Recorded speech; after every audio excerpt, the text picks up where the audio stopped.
Hello, I'm doing a movie review, and the movie I want to review is the Italian exploitation film Cannibal Holocaust. Now, Cannibal Holocaust was released in Italy in 1980, and the film was directed by Ruggero Deodato, who also directed films like House on the Edge of the Park and Cut and Run. And the movie was written by, I'm probably gonna butcher the writer's name, but I think it was Gianfranco or Gianfranco Clerici, who also wrote The House on the Edge of the Park for Deodato, and he also wrote Don't Torture a Duckling and The New York Ripper for Lucio Fulci. Now, I already reviewed this movie all the way back in 2015. That review is still up, however it's no longer public. It's now marked as unlisted, but you can still see it with a link which I'll leave in the description below. Also, even though it's October and even though this is a horror film, I'm not including this review as part of my Horror Month reviews.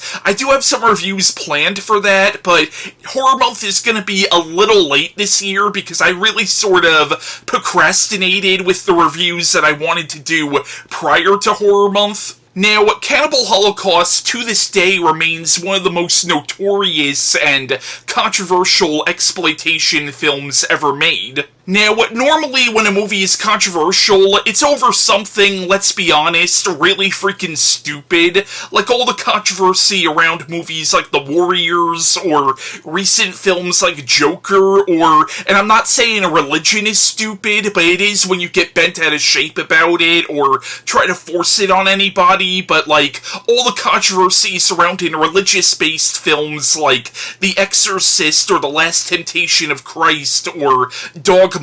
Like I said, when a movie is controversial, it's usually over something really minor. But Cannibal Holocaust is one of the few movies that actually earns its controversial status because this is one of the few movies where I actually understand why it's so controversial. Now, when the film first came out in Italy, Ruggero Deodato made the actors, or at least the actors who you see die in the film, sign agreements that they would basically go into hiding for X amount of time while the movie was out in theaters to create the illusion that these actors really did die, and this ended up backfiring on Deodato hard when people actually thought that this was a snuff film, because the kill sequences in this film are so brutally realistic that people really did think that he killed these actors on camera. So he was arrested, and he had to have the actors come into court to prove that they were still alive. But that's not even what I'm talking about when I said that I understand the film's controversy.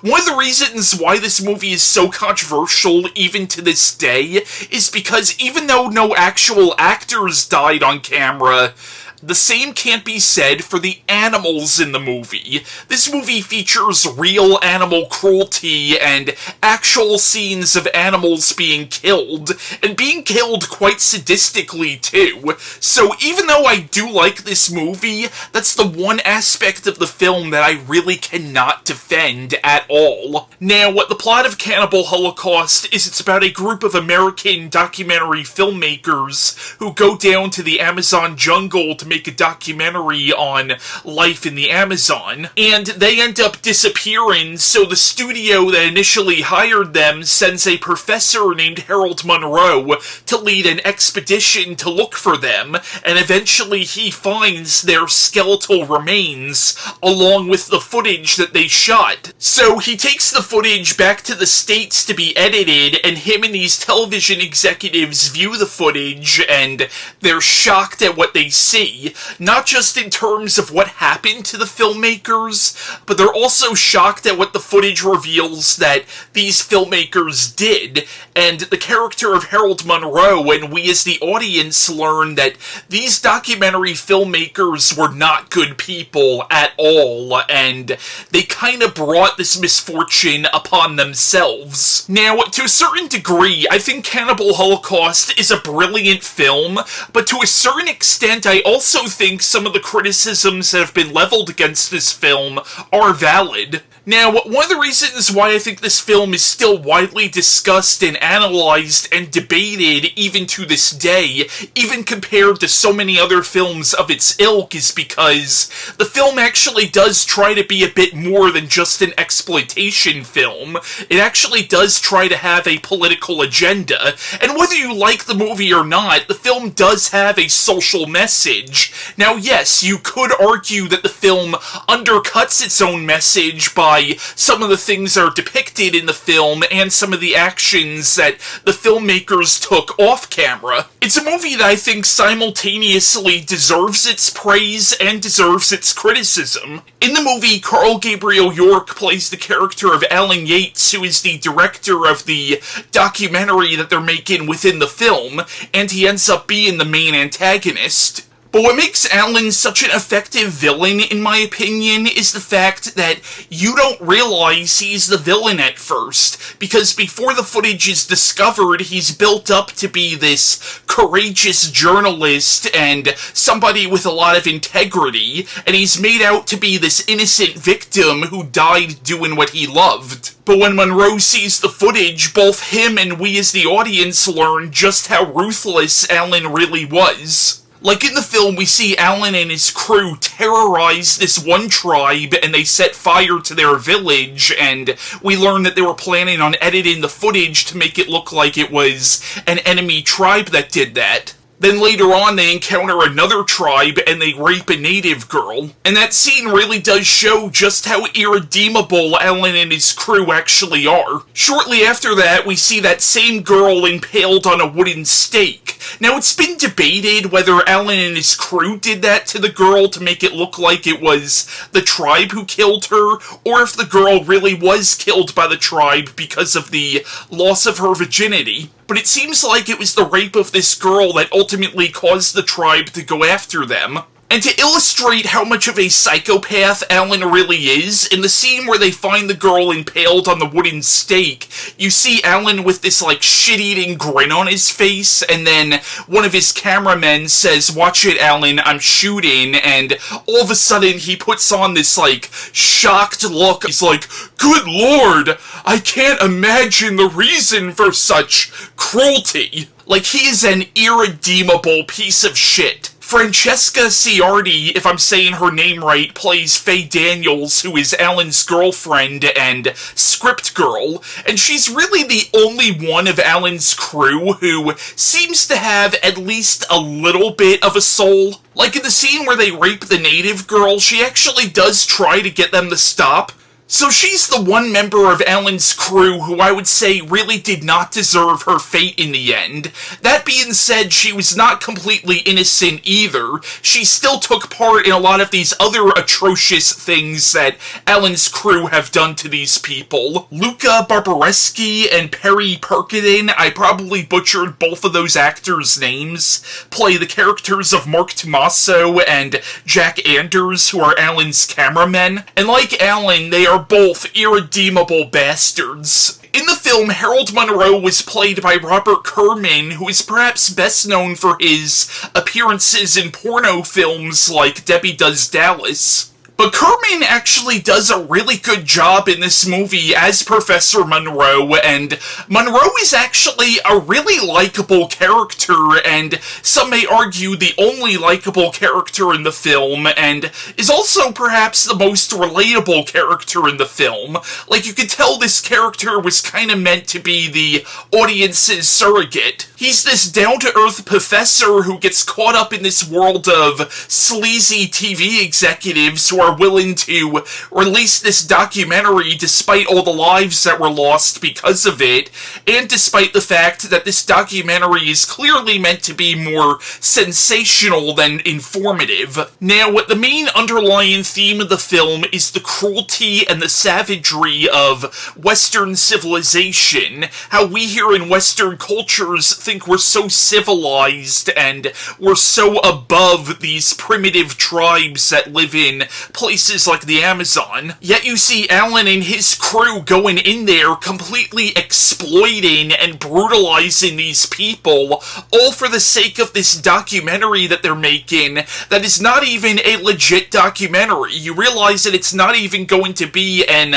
honest depiction of these tribes. It's just meant to be entertaining and sensational, and basically they're torturing these people all for the sake of entertainment. And there's this really powerful moment in the film after they viewed some of the footage where Monroe is talking to this female producer, and then he says, "Did it not occur to you that to them, we might be the ones who are savage?" And he asks her, "How would you like people to make money off your misery?" It's also very much a film about the media and how media can be manipulated to shape a narrative. Like in the beginning of the film, you see the news depicting Alan and his crew as these heroic figures, and the documentary was going to be edited in a way where they were going to look like these great people who cared so much about these native tribes. But the movie also makes the point that sometimes media can show the raw, unfiltered truth as what happens when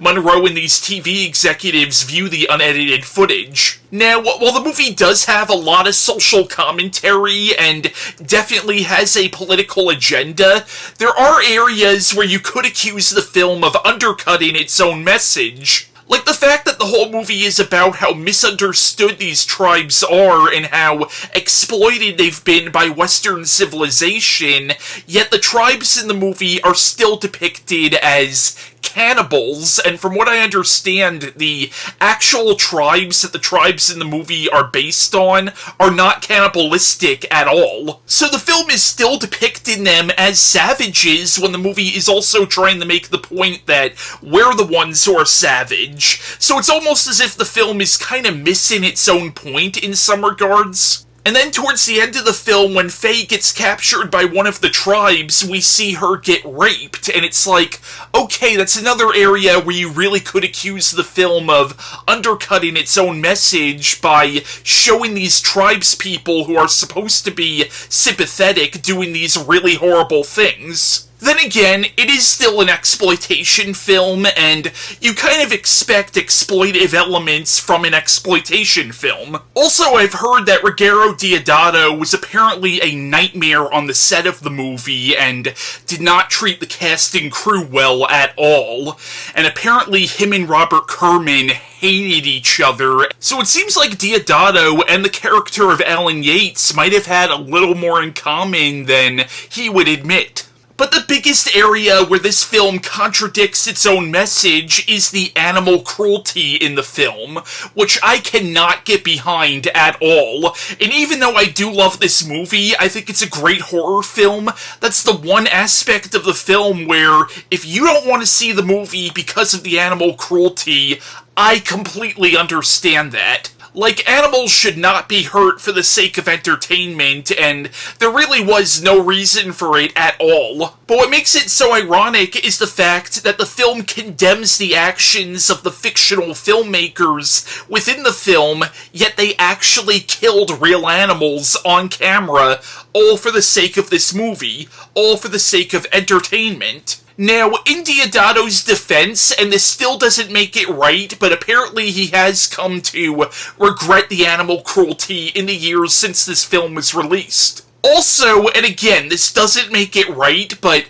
Cannibal Holocaust is not the only movie to feature real animal cruelty. I'm just throwing that out there. It's just the one that seems to get the most heat because of it. But in a weird way, and I know I'm overanalyzing here, but the fact that the film kind of contradicts and undercuts its own message kind of adds to it in a way, because in a lot of ways I consider Cannibal Holocaust to be an exploitation film about exploitation films, and in a way the film is sort of commenting on itself and condemning itself and condemning us for watching it. And yes, I know I'm way overanalyzing.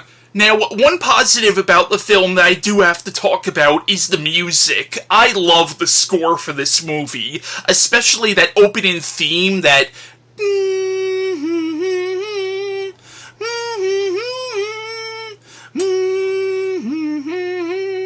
Like, I love the music for this movie. Like, it's so upbeat and doesn't prepare you for the violence that you're about to see. But yeah, Cannibal Holocaust, it's a movie that I personally enjoy, even though I still condemn the animal cruelty in the film, but at the same time, I totally understand why somebody would absolutely hate this movie, and I can only recommend this movie for the right kind of people. Like, if you are squeamish, or if you really don't like overly disturbing films, then I would not recommend this movie at all. But if you think you can handle this, then I would say give it a watch, but know what you're getting yourself into beforehand. Now, before I end this video, I want to cut to my friends Christian Feliciano and Jeremy Schwartz, who are both regular guests in my videos, giving their thoughts on Cannibal Holocaust. When it cuts back to me, I'm going to be talking a little bit about the film's legacy. I don't know about you, but I really don't want to be eaten. I just don't want somebody to eat my body. I don't know, I like my body to a certain degree. I like my life, so I just don't want to be eaten. Yeah, so cannibals, like, really disturb me. And the fact that this film, Cannibal Holocaust, feels so real. It feels like you're watching people actually die. That just brings it, my fear up a whole nother level. That's like level 10 of fear. Because it feels so real. The way this movie is shot, in fact, it brought a lot of trouble to the director, because the director, they thought he was really killing people. And then he made everybody sign non-disclosure agreements so that they couldn't come out and say anything. So it's like, whoa, people thought they were really watching a snuff film. Now, I like that it feels like that. Don't get me wrong, I would never watch an actual snuff film. But I do like that this film does feel so real. It does feel so scary. A lot of people talk about Blair Witch Project being so scary because it felt real. Blair Witch Project, at the time, it felt real because at the time they were putting out all this stuff to make it feel real, to make it feel like you were actually watching footage found from a group of kids who were disappeared in the woods. But this actually shows violence, and it's horrifying. This is a really disturbing film. Now, there are scenes where they do kill real animals, and that always disturbs me. I don't like to watch animals die, even though I eat meat. I just don't like to watch animals die. It's one of those things that it's like, it happens, and I know it happens, but as long as I don't see it, I don't want to, I just don't want to see it. But they do show it in the film, and if you're really sensitive to that, I would say do not watch Cannibal Holocaust, because this film is very violent, and he did actually kill animals, and at times, he kills a turtle. I think they kill a pig, and I would just avoid that. Avoid that if you can. If you can't, watch the film anyway, because this is a really disturbing film. It's about people that go to,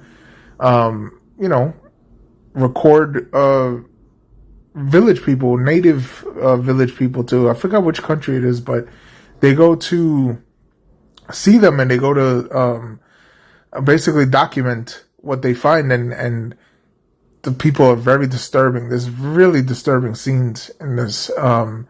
There's impalement. I don't know if it's called impalement. I don't know if that's the right word, but somebody gets impaled. Just really violent stuff, and it's really shocking even till today to watch it, because it really does feel real. It's one of the greatest horror films ever. This is fantastic. I recommend everybody check this out, because you cannot say you've seen disturbing films until you've seen this. Like, this is one of the worst films imaginable, in a good way, though. It's like just so violent, so crazy. And if you like watching things that really shock you and really disturb you and make you feel like you can't watch this anymore, this is the perfect film for you. So yeah, thank you so much. Bye-bye. Cannibal Holocaust certainly does live up to its reputation. I mean, it has scenes of extreme violence, rape, and real-life cruelty to animals. The plot concerns a search and rescue team trying to locate a missing documentary crew who went into the jungle to get footage of several different cannibalistic tribes of people. And they recover that footage from the missing documentary team and discover the horrific truth about what happened to them. I must say that this is a very hard movie to watch, especially if you're an animal lover. I have heard that the director Ruggero Deodato has since regretted his treatment of the animals, but it's still quite shocking, nevertheless. I've got to say, I really did like the twist that the documentary team were actually a group of really detestable people. In the beginning, you're supposed to feel sorry for them, because at first, they seem like a nice bunch of people, and you can only imagine at that point what might have happened to them, but it's later revealed that they got what they deserved. On the flip side of that, you have the character of Professor Harold Monroe, who leads the expedition to rescue the documentary team. He views the footage they recover and is appalled by the idea that the network he's working for wants to release it to the public. He seems to be the only moral character in the movie, and in the beginning, you're led to believe that the cannibal tribes are the evil ones, but it turns out that it's the people you would least expect who are the real cannibals. As I mentioned before, this movie contains a lot of real-life animal cruelty. You see people actually killing various different animals in very gory and sadistic fashion. The turtle scene especially is brutal to watch. Poor thing. There's this whole theme about modern civilization being the true savages, and the movie makes a very strong case in support of that. These documentary filmmakers thought that they were so above these primitive cultures, and yet here they are burning down their villages and raping their women. Robert Kerman, who played Professor Harold Monroe, did not get along at all with director Ruggero Deodato, and has since spoken out against him in numerous interviews. It's hard for me to say whether I actually would recommend this movie or not. It's definitely not a movie for everyone, so I really can't say whether you would like it or not. But all in all, I can see why this movie is so controversial. Hell, there's even a disclaimer on the DVD before the movie starts about how Grindhouse in no way condones the actions taken by the director on this movie. Anyway, I'll wrap it up here by saying that if you do decide to check out this movie, I hope you're not too repulsed by it. So I hope you enjoyed Christian and Jeremy's thoughts on this movie. Now, Cannibal Holocaust became hugely influential in both the jungle cannibal genre, which certainly existed before this, but this became the most famous example of the genre, but it was also instrumental in the found footage genre. This is widely considered to be the first real found footage film, even though only the second half of the movie is found footage. As my friend Christian alluded to in his short review of this film, this movie really did sort of set the template for the Blair Witch Project. And this movie has had multiple rip-offs and cash-ins and even unofficial sequels. Like a year after this, you had the film Cannibal Ferox, which often gets mentioned in the same vein as this movie, and I think that movie was definitely influenced by this. It even has some of the same cast members. I mentioned Ruggero Deodato's other film, Cut and Run, which I believe he actually does consider to be a spiritual sequel to Cannibal Holocaust, and Cut and Run is also a really good movie. There's also a 1985 film called White Slave, which is sometimes referred to as Cannibal Holocaust 2. It's not actually a sequel to Cannibal Holocaust, it actually has nothing to do with this movie, but a big thing with Italian films is a lot of the times Italian films have like 50 different alternate titles, and sometimes those alternate titles could claim it's a sequel to a film that it's not actually a sequel to. There's also a 1988 film called Green Inferno, no relation to the Eli Roth film, which is also sometimes referred to as Cannibal Holocaust 2. Bruno Mattei also did a movie in the mid-2000s called Mondo Cannibal, which is also sometimes referred to as Cannibal Holocaust 2: The Beginning, but again, it's not really a sequel to Cannibal Holocaust. This film is also a huge influence on Eli Roth. Ruggero Deodato actually showed up in Hostel 2, and Eli Roth's 2013 film, The Green Inferno,